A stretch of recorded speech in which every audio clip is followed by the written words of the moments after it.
ॐ नमो भगवते वासुदेवाय। ॐ नमो भगवते वासुदेवाय। ॐ नमो भगवते वासुदेवाय। नारायणं नमस्कृत्यं नरं चैव नरोत्तमं देवीं सरस्वती व्यासं ततो जयमुदीरये। नष्टप्रायेषु भद्रेषु नित्यं भागवत सेवया भगवतोत्तमश्लोके भक्तिर्भवति नयाष्टकी। कृष्णाय वासुदेवाय देवकी नन्दनाय च नन्दगोपकुमाराय गोविन्दाय नमो नमः। ॐ ज्ञानतिमिरान्धस्य ज्ञानञ्जनशलाकया चक्षुरुन्मीलितं येन तस्मै श्रीगुरुवे नमः। श्रीचैतन्यमनोभीष्टं स्थापितं येन भूतले स्वयं रूपकदा मह्यं ददाति स्वपदान्तिकं। वन्देऽहं श्रीगुरुं श्रीयुतपदकमलं श्रीगुरून् वैष्णवांश्च श्रीरूपं साग्रजातं सहगणरघुनाथान्वितं तं सजीवम् साद्वैतं सावधूतं परिजनसहितं श्रीकृष्णचैतन्यदेवं श्रीराधाकृष्णपादान् सहगणललिता श्रीविशाखान्वितांश्च। हे कृष्ण करुणा सिंधु दीनबन्धु जगत्पते गोपेश गोपिका कान्त राधाकान्त नमस्तुते। तप्त कांचन गौरांगी श्रीराधे वृंदावनेश्वरी वृषभानुसुत देवी प्रणमामि हरिप्रिय। जय श्री कृष्ण चैतन्य प्रभु नित्यानंद श्री अद्वैत गदाधर शिवसदि गौरभक्तवृंद। हरे कृष्ण कृष्ण कृष्ण हरे हरे हरे राम राम राम हरे हरे। हरे कृष्ण कृष्ण कृष्ण हरे हरे हरे राम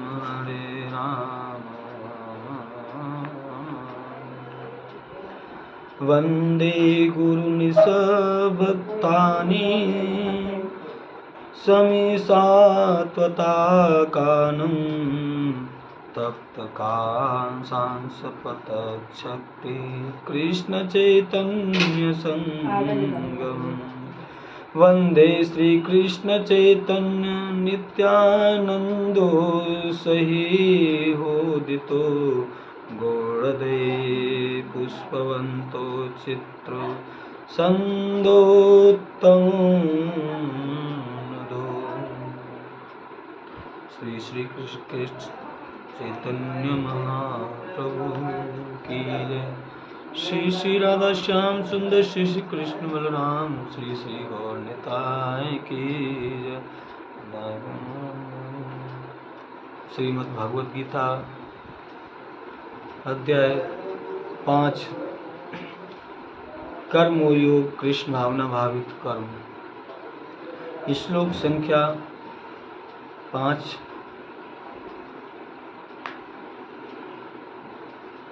यत् सांख्ये प्राप्यते स्थानं तदोगैरपि गम्यते।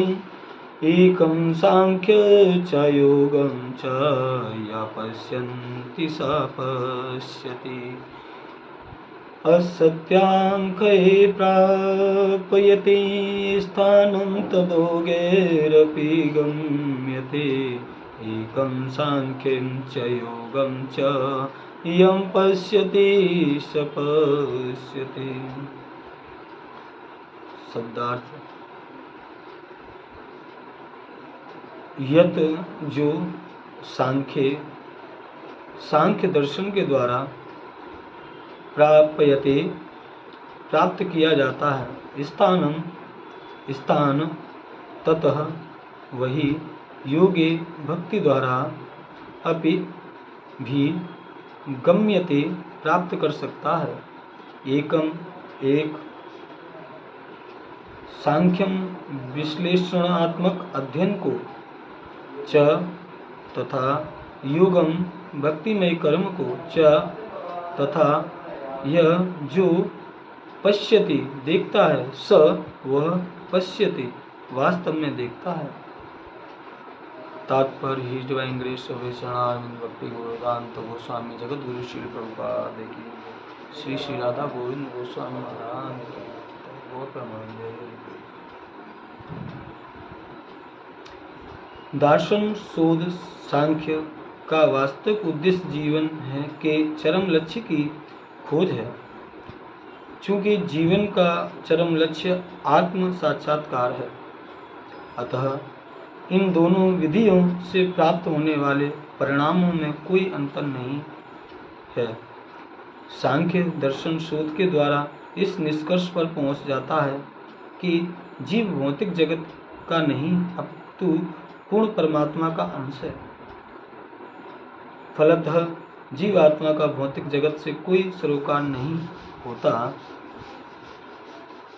इसके सारे कर्म परमेश्वर से संबंध होने चाहिए। जब वह कृष्ण भावनामृतवश कार्य करता है तभी वह अपनी स्वाभाविक स्थिति में आता है। सांख्य विधि में मनुष्य को पदार्थ से विरक्त होना पड़ता है और भक्ति योग में उसे कृष्ण भावनामृत में कर्म में आसक्त होना होता है। वास्तव में दोनों ही विधियां एक ही हैं, अपितु ऊपर से एक विधि में विरक्ति दिखती है और दूसरे में आसक्ति। जो पदार्थ से विरक्त और कृष्ण में आसक्त को एक ही तरह से देखता है वह वस्तुओं को यथा रूप में दिखता है। जगत गुरु श्री प्रभुपाद की। तो सर्वप्रथम समस्त श्री वैष्णव के श्री चरणों में प्रणाम। हमारे आराध्य श्री राधा श्याम सुंदर कृष्ण बलराम श्री श्री गौरांग महाप्रभु श्री श्री नित्यानंद महाप्रभु के चरणों में कोटि वंदन प्रणाम। और आज हम अध्याय 5 पे भगवद गीता के 5 नंबर श्लोक पर चर्चा करने का प्रयास करेंगे। जैसी वैष्णव से सुना समझा उसके ऊपर कुछ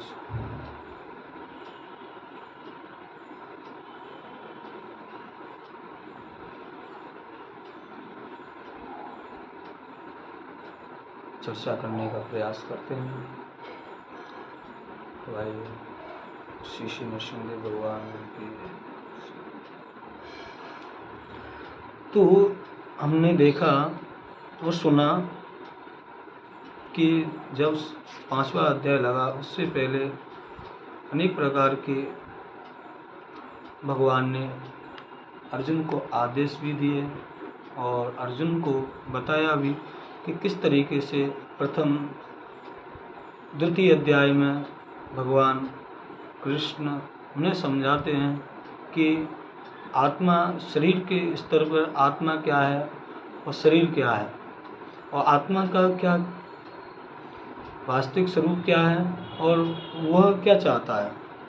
दूसरे में अध्याय में तीसरे अध्याय में हमने समझाया कि कर्म योग क्या है, हमें कर्म कैसे करना चाहिए, कर्म क्या है, कर्म कैसे करना चाहिए ये हमें समझाया। और कर्म को करते हुए किस तरीके से हमें दिव्य ज्ञान से जो हमारे कर्म है वो दिव्य ज्ञान के द्वारा करने चाहिए।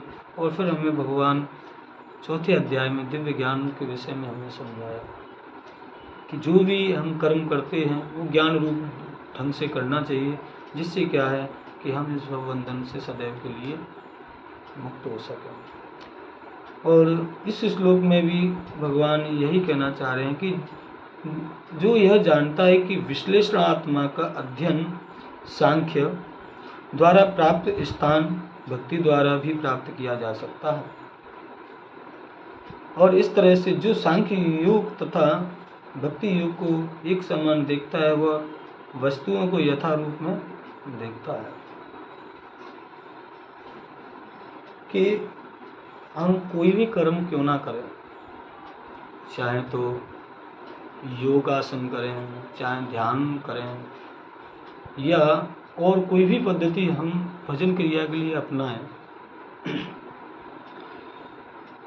तो उन सारी क्रियाओं के अंदर, सारी योग पद्धतियों के अंदर कहीं ना कहीं एक समस्या रहती है। वो समस्या क्या है कि वो नीचे गिरने की समस्या होती है। नीचे गिरने का मतलब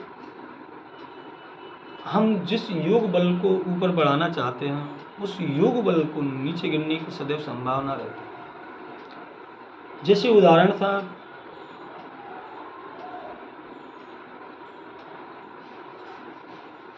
कि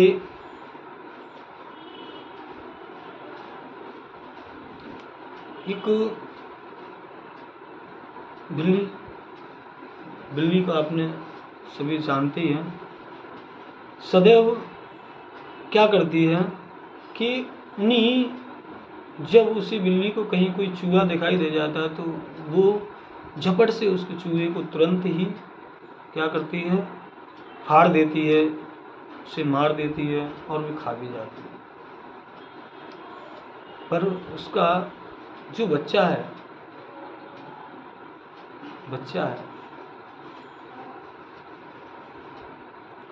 उसे कभी वो मारती नहीं, एक स्थान से दूसरे स्थान तक लेके जाती है। या हम कहें कि एक बंदर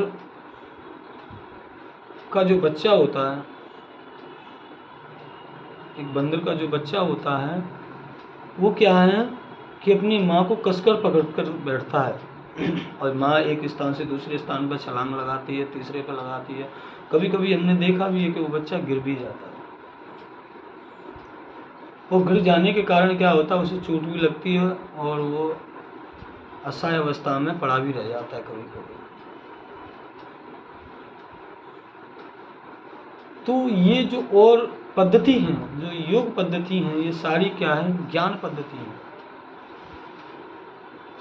और ज्ञान पद्धति में क्या होता है कि ज्ञान में कभी अहंकार भी आता है हमें, कभी हमें ऐसा लगता है कि हम बहुत कुछ आगे निकल चुके हैं, अब हमने तो बहुत कुछ जान लिया, अब हमें कुछ जानने की जरूरत नहीं। यदा कथा। तो ऐसी सारी चीजें जीवन के अंदर आती रहती हैं, परंतु भक्ति क्या है? भक्ति कर्म वो है कि सिया राम मैं सब जग जाने, करूं प्रणाम जोर जोर पाने। राम जी के चरित्र में श्री तुलसी बाबा जी कहते हैं कि सर्वत्र सिया राम जी को देखूंगा, सर्वत्र सिया राम जी ही है, और सर्वत्र सिया राम जी को देखने का कारण है कृष्ण भावना भावित। हम कोई भी कर्म क्यों ना करें, कुछ भी क्यों ना करें, हमें बस कृष्ण को समर्पण करते हुए वह काम करना चाहिए। अगले श्लोक में, तीसरे नंबर के श्लोक में अध्याय 5 के अंदर बताया गया है कि एक सन्यासी से वह व्यक्ति कहीं बढ़कर है जो गृहस्थ जीवन में रहता है, गृहस्थ जीवन में रहकर कृष्ण की सेवा करता है, कृष्ण के बताए हुए सिद्धांतों का पालन करता है और भगवत गीता पूजा पाठ पठन करता है, नित्यम साधु संग करता है, सत्संग सुनता है और सर्वत्र वह भगवान का दर्शन करने का प्रयास करता है। तो ऐसे साधु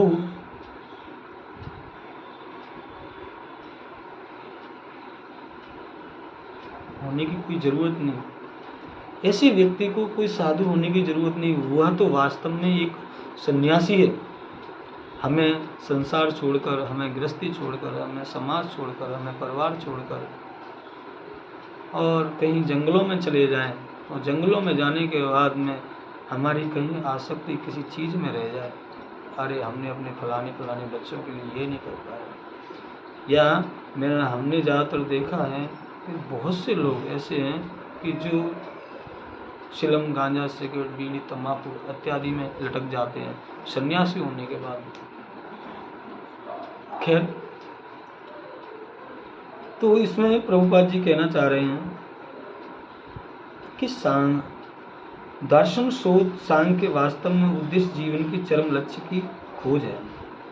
सांख्य दर्शन भी वास्तविक एक चरम जीवन का, आत्मा की वास्तविक अगर कोई खोज है तो सांख्य दर्शन है। परंतु सांख्य दर्शन जो है, सांख्य दर्शन को अगर हम कृष्ण भावनामृत करके नहीं रहते तो हो सकता है उसमें भी हमें कहीं किसी प्रकार का गिरने की आशंका हो, क्योंकि सांख्य दर्शन जो है ना वो आत्म साक्षात्कार के लिए बनाया गया। आत्म साक्षात्कार कि हम न जाने कितने जन्मों से इस संसार में फंसे हुए हैं, कभी इस माँ के गर्भ में, किसी उस माँ के गर्भ में, सदैव हमारा जीवन ऐसे ही निकलता जा रहा है। हम जाने कितने जन्मों से संसार में फंसे हुए। पर क्या है, लोग बाग, जब मैं अपनी कह रहा हूँ कि जब भी कोई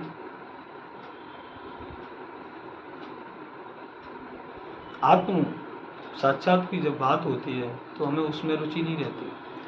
हमें बताए किस चीज़ में रुचि रहती है कि हमें ये मिल जाए, हमें ये कर लेता, मैंने बच्चे के लिए ये नहीं कर पाया, ये समाज में मेरी ये प्रतिष्ठा नहीं, मान अपमान, ये सारी चीज़ कहीं ना कहीं हमें सताती रहती हैं। और ये ही प्रभु माया है। इससे कारण क्या है कि हमें संसार से कभी वापस नहीं जा सकते। नहीं तो भगवत गीता में भगवान ने कहा कि मेरा धाम, ये मेरे बच्चे हैं और ये मेरे धाम के वासी हैं, और सभी लोगों का मुझसे कहीं कनेक्शन है, क्योंकि मैं इन सारे जीवों का पिता हूँ। और वास्तविक हमारे पिता अगर कोई है तो श्री कृष्ण है। चाहे तो रामायण ले लीजिए, चाहे भगवत गीता ले लीजिए। रामायण में तुलसीदास बाबा जी कहते हैं कि ईश्वर हंस जीव अविनाशी, चेतल अमल सहज स्वरासी, कि ये जो जीव है ना ईश्वर का अंश है। और भगवत गीता कहती है मवे वांश जीव लोके जीव भूत सनातन, कि ये भगवान भी इस बात को कह रहे हैं कि सारे मेरे हैं। तो हमारा वास्तविक अगर कोई घर है, अगर हमारी वास्तविक कोई पहचान है तो वह एकमात्र कृष्ण के घर, अपने घर वापस आ। हमारा ये संसार में कोई घर नहीं। हमने देखा हमारे दादा पिता माँ सब चले गए, पता नहीं कहाँ से आए कहाँ चले गए, तो ये हमारा वास्तविक घर नहीं है। इसीलिए आत्म साक्षात्कार के लिए ये सांख्य जो दर्शन है वो आत्म साक्षात्कार के लिए है। हमें सदैव ही इसे करना चाहिए, पर इसको किस तरीके से करना चाहिए? इन दोनों विधियों में फिर श्रील प्रभुपाद जी कह रहे हैं, अतः इन दोनों विधियों से प्राप्त होने वाले परिणामों में कोई अंतर नहीं है। सांख्य दर्शन शोध के द्वारा इस निष्कर्ष पर पहुंच जाता है कि जीव भौतिक जगत का नहीं अपितु पूर्ण परमात्मा का अंश है। जब हम कभी सांख्य योग दर्शन करते हैं तो हम ध्यान में लगाकर उन्हें परमात्मा का साक्षात दर्शन करने का प्रयास करते हैं, और साक्षात परमात्मा का दर्शन करने का प्रयास करते हैं तो हम अपने स्वरूप को पहचान लेते हैं कि मैं कौन हूँ, मैं कहाँ से आया हूँ और मेरा वास्तविक संबंध क्या है। फलत जीवात्मा का भौतिक जगत से कोई सरोकार नहीं होता।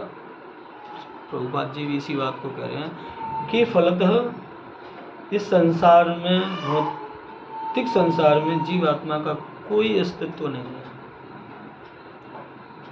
जैसे हम अक्सर स्वप्न देखते हैं, तो स्वप्न जब देखते हैं तो क्या लगता है कि हम कभी स्वप्न में बड़े एक सेठ हो गए हैं, राजा हो गए हैं और बहुत सारा धन है हमारे पास, बहुत वैभव है, सब कुछ है, सब कुछ है। फिर क्या होता है कि जब हम जगते हैं, जब हमारी नींद टूटती है तो हम देखते हैं कि कुछ भी नहीं हमारे पास। तो संसार वो तो सब स्वप्न था। तो भक्तों, हकीकत बात यही है कि यह हमारा जीवन भी एक स्वप्न है। कोई 60 साल का, कोई 70 साल का, कोई 80 साल का, कोई 50 साल का। जब हम इस संसार से जब विदा होंगे, इस संसार से जब हमारा शरीर छूटेगा, तब जाके ये हमारा स्वप्न खुलेगा, तब हमें पता चलेगा कि हमने ये क्या कर दिया। नहीं तो भगवान कपिल माता देवहूति को सांख्य योग दर्शन का ज्ञान देते हैं, जिसे सांख्य ज्ञान कहा गया। और उस भगवत चर्चा में वो कहते हैं कि जब जीव माँ के गर्भ में 7वें माह में पहुँचता है, तो वहाँ पे वो भगवान श्री कृष्ण से प्रार्थना करता है कि प्रभु मुझे इसमें से निकालिए आप, मैं यहाँ से जब बाहर निकलूंगा तो सदैव ही आपका नाम स्मरण इत्यादि करता रहूंगा, और एक पल के लिए भी मैं आपको नहीं भूलूंगा। अब भगवान उस समय दर्शन भी देते हैं, उस जीव को सांत्वना भी देते हैं कि भाई अब तू काफ़ी समय से इस भव बंधन में पड़ा हुआ है, तो मैंने तुझे एक ऐसा जन्म दिया है जिससे कि तू अपने इस भव बंधन से मुक्त हो सकता है। और तुलसीदास बाबा जी भी इस बात को कहते हैं कि बड़े भाग्य मानुष तन पावा, सुर लव द्रव सब ग्रंथ, सुर मुन असुर सब यही इसकी बढ़ाई करते हैं, इसको सम्मान देते हैं, इस मनुष्य जीवन को। किस लिए? कि बड़े भाग्यों से इस जन्म मिला है, पर ये कर्म के लिए नहीं, कर्म बंधन को खत्म करने के लिए मिला है, ये हरि का नाम लेने के लिए मिला है, ये कृष्ण के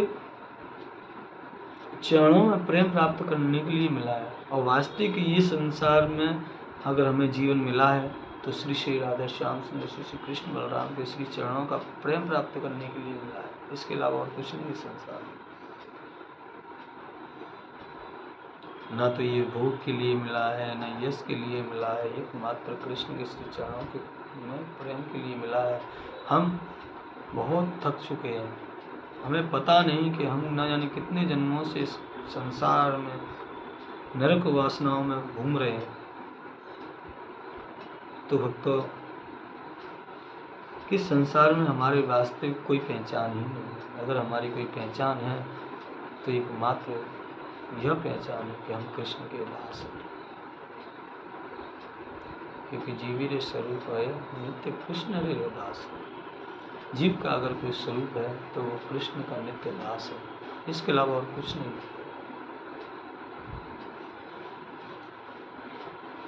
तो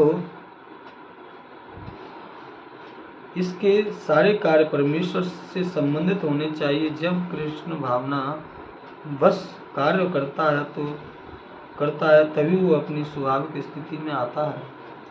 प्रभुपाद जी कह रहे हैं कि हमारे जो भी कार्य हैं, जो भी हमें करना है, वह एकमात्र कृष्ण के संबंध को जोड़ने के लिए कार्य करने चाहिए, और वह सारे कार्य ऐसे होने चाहिए कृष्ण भावना में भावे वश कार्य है, तभी वह वास्तविक स्थिति को पहचान पाएंगे। अब हम क्या हैं, एक चैतन्य महाप्रभु ने एक श्लोक लिखा है, गाया भी है कि चेतो दर्पण मार्जनम भो वादाग्नि निर्वार्पणम श्रेय केरव चंद्रका वितरणम विद्याद्वत जीवनम आनंदाम्बुदवर्धनम प्रतिपद प्रणामृत स्वादनम सर्वात्म स्पनम परम विजयते श्री कृष्ण संकीर्तनम। क्या कहा उन्होंने? चेतो दर्पण मार्जनम, ये हमारा जो चित्त है एक दर्पण के समान है, वो इस पे अनेक जीवन जन्मों की इस पर क्या है, धूल जम चुकी है। किसकी? माया रूपी, किसकी? मद रूपी, किसकी? अहंकार रूपी, अनेक प्रकार की। तो अब इस धूल को साफ किया जाए, कैसे किया जाए? अगर हम किसी आईने में अगर अपना चेहरा देखना चाहते हैं, तो अगर उस पर धूल है तो उसको क्या करना पड़ेगा? हमें साफ करना पड़ेगा। और जब तक हम साफ नहीं करेंगे तो उसमें हमारा चेहरा दिखता नहीं, दिखेगा भी नहीं।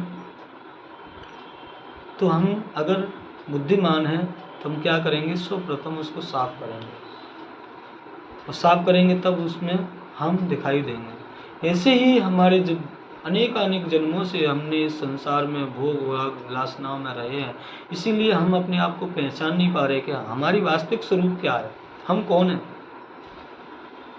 तो चैतन्य महाप्रभु कहते हैं अगर हमें वास्तविक अगर कोई अपने आप को पहचानना है तो वह एकमात्र उपाय है, वो है हरिनाम संकीर्तन। वो भी क्या? हरिनाम संकीर्तन।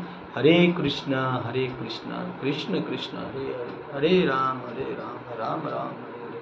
चैतन्य महाप्रभु ने कहा कि अगर हमें वास्तविक जल्दी से जल्दी संसार में अगर प्रेम प्राप्त करना है तो एकमात्र श्री हरे कृष्ण महामंत्र संकीर्तन के द्वारा हम अपनी वास्तविक स्थिति को पहचान सकेंगे। यह एक प्रामाणिक महामंत्र है जो कि गुरु शिष्य परंपरागत हम तक आया है, और इससे अनेक न जाने कितने बड़े से बड़े पापी से भी पापी इस महामंत्र को गा गा कर वह कृष्ण प्रेम में आनंदित हो गए। तो भक्तों, अगर हमें कृष्ण भावना भावित रहना है और अपनी पहचान में वास्तविक पहचान करनी है, हमें मैं कौन हूँ, मेरा क्या संबंध है भगवान से, तो हमें सदैव हरिनाम संकीर्तन हमें हमारे आचार्य द्वारा बताए गए जो नियम पद्धति है, क्योंकि ये कोई